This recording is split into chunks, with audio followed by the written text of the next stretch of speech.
A deeply unsettling online business has recently come to light in Malaysia, causing considerable alarm among citizens and community leaders alike. This shop, operating on an unnamed e-commerce platform, was discovered to be engaged in the sale of used women's undergarments. The very nature of such a store has immediately raised numerous questions regarding ethics, legality, and the potential exploitation involved.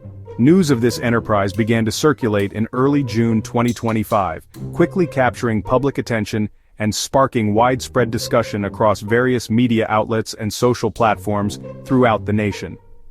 The discovery serves as a stark reminder of the darker corners of online commerce and the new challenges they present to societal norms. The items listed for sale were explicitly described as soiled women's panties and pantyhose or tights.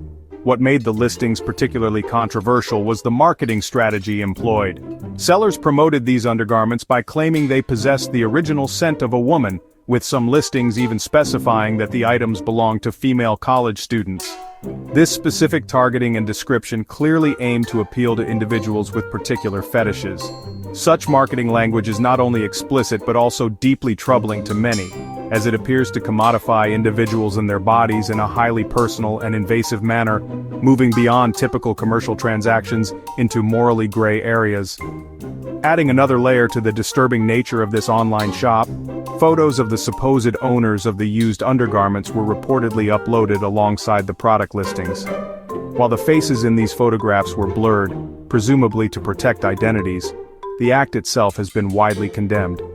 The inclusion of such images, even with obscured faces, serves to further sexualize the items and potentially exploit the individuals involved, whether they are willing participants or not.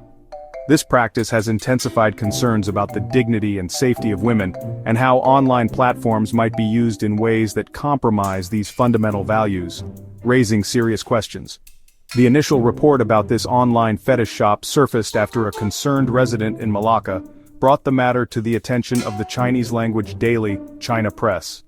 This newspaper, along with The Star, which also reported on the issue, played a crucial role in bringing this underground activity into the public domain in June 2025. The swift dissemination of this information highlights the power of local media and vigilant citizens in uncovering potentially harmful or unethical practices that might otherwise remain hidden within the sprawling digital marketplace. The news has since prompted calls for investigation and a closer look at the regulation of online sales platforms.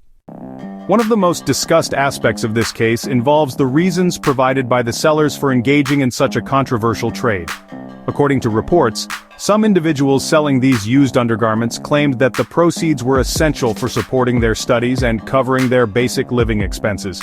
This claim introduces a complex socio-economic dimension to the issue, suggesting that financial hardship might be a driving factor for some sellers. If true, it paints a grim picture of the lengths to which some students or young women might feel compelled to go to make ends meet, raising broader questions about student welfare and economic pressures in society. However, the anonymity afforded by online platforms makes it difficult to verify these claims, or to understand the full picture of who the sellers truly are. While some may genuinely be students facing financial difficulties, it is also plausible that these claims are part of a marketing tactic designed to elicit sympathy or to enhance the fetishistic appeal of the products. The online shopping platform where these sales occurred has not been publicly named, further obscuring the identities of those involved and the full scale of the operation. This lack of transparency makes it challenging for authorities and the public to assess the situation accurately and respond appropriately. Despite the controversial nature of the products, records found on the shopping platform indicated a disturbing level of activity. At least 11 purchases of used pantyhose or tights were documented, suggesting that a market for such items, however niche, clearly exists and is being actively catered to. This evidence of transactions confirms that the shop was not merely an isolated attempt, but a functioning business with paying customers. The existence of this demand is, for many, as concerning as the supply itself, pointing towards a subculture that operates outside mainstream societal values, but utilizes common online commercial tools to thrive discreetly. The financial desperation cited by sellers, if genuine, highlights a potential vulnerability that could be exploited by those seeking to profit from or engage in fetish-related commerce. It brings forth difficult questions about consent, agency, and the ethical boundaries of what should be permissible in online marketplaces. Is this a case of young women making autonomous choices about how to earn money, or are they being drawn into a potentially demeaning and risky activity due to economic coercion or lack of other opportunities? These are the uncomfortable questions that society must grapple with as such online activities become more visible and debated. The revelation of this online fetish shop has, quite understandably, drawn strong condemnation from various quarters including local political leaders. Kota Laksamana Assemblyman Lo Chi Leong was among the prominent voices expressing his dismay and concern over the business.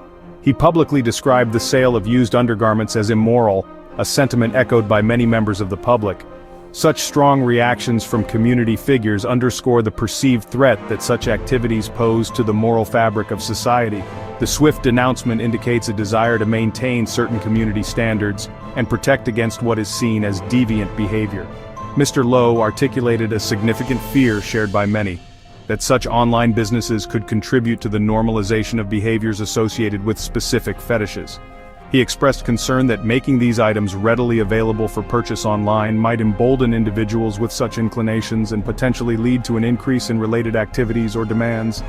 This worry extends beyond the immediate transactions to the broader societal impact, suggesting that what happens in the hidden corners of the internet can eventually influence mainstream attitudes and behaviors if left unchecked. The normalization concern is particularly potent in a society that often emphasizes conservative values. Beyond the specific condemnation of this shop, the incident has ignited broader anxieties about what some perceive as declining social practices and a weakening of moral values in Malaysia. The ease with which such a shop could be established and operate, at least for a time, has led to soul-searching and debate about the direction society is heading. For many, this case is not an isolated issue, but a symptom of larger trends where traditional values are increasingly challenged by the anonymity and global reach of the internet. These discussions often involve intergenerational perspectives on morality and the impact of rapid technological change. The role of online shopping platforms in facilitating such controversial sales has also come under scrutiny. The anonymity they can offer to both sellers and buyers, while beneficial for legitimate commerce, can also be exploited for activities that operate in legal or ethical gray areas.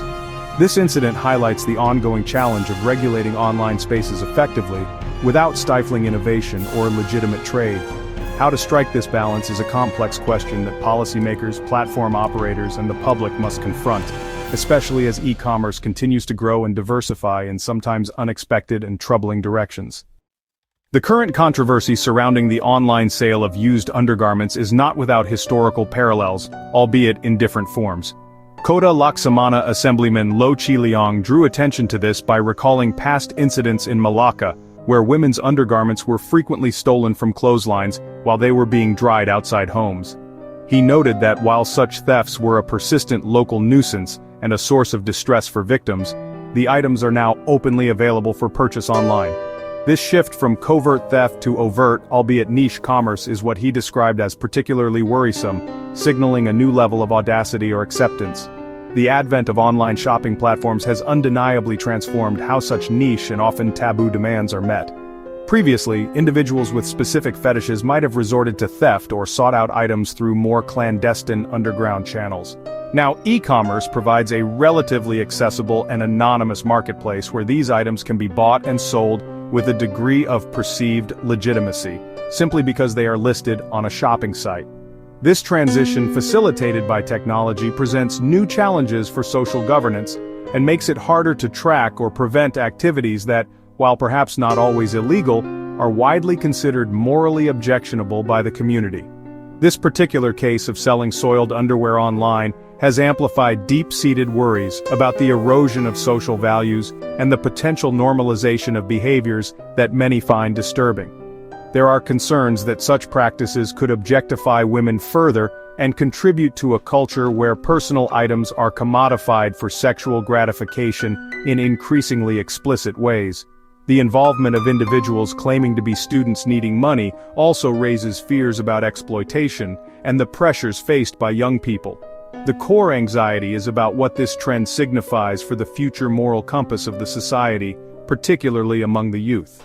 In conclusion, the online fetish shop in Malaysia selling used women's underwear has brought to the forefront a complex interplay of economic pressures, technological enablement, and shifting social norms. It represents a stark example of how the digital age can create new avenues for commerce that challenge traditional moral boundaries.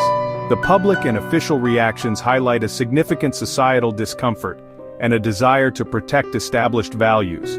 Moving forward, there will likely be increased calls for better oversight of online platforms and a deeper societal conversation about how to address these emerging issues thoughtfully and effectively, ensuring that the digital marketplace does not become a haven for exploitation or the erosion of communal well-being.